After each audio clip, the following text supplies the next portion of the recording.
The largest organ in your body isn't your liver or your brain, it's your skin, with a surface area of about 20 square feet in adults. Though different areas of the skin have different characteristics, much of this surface performs similar functions, such as sweating, feeling heat and cold, and growing hair. But after a deep cut or wound, the newly healed skin will look different from the surrounding area and may not fully regain all its abilities for a while, or at all. To understand why this happens, we need to look at the structure of the human skin. The top layer, called the epidermis, consists mostly of hardened cells, called keratinocytes, and provides protection.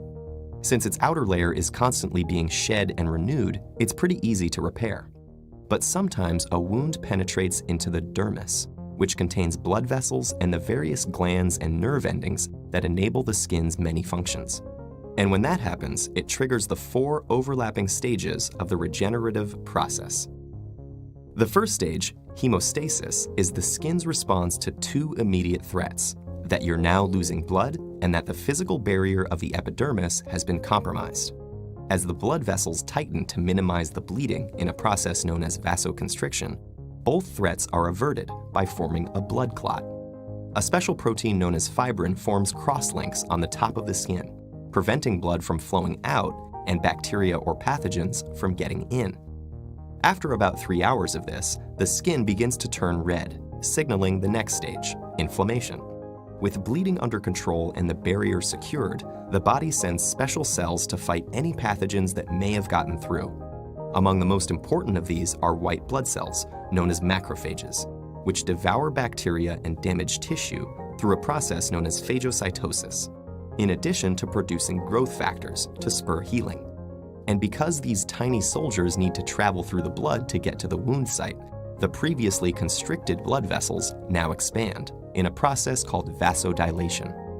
About 2 to 3 days after the wound, the proliferative stage occurs, when fibroblast cells begin to enter the wound.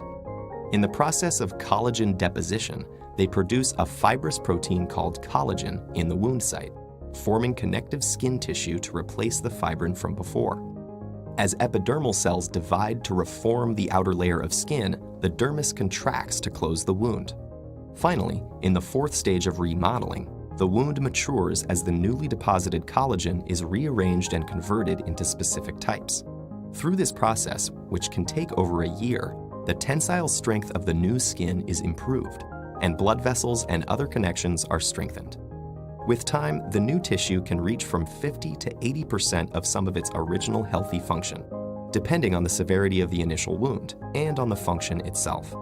But because the skin does not fully recover, scarring continues to be a major clinical issue for doctors around the world. And even though researchers have made significant strides in understanding the healing process, many fundamental mysteries remain unresolved. For instance, do fibroblast cells arrive from the blood vessels or from skin tissue adjacent to the wound? And why do some other mammals, such as deer, heal their wounds much more efficiently and completely than humans? By finding the answers to these questions and others, we may one day be able to heal ourselves so well that scars will be just a memory.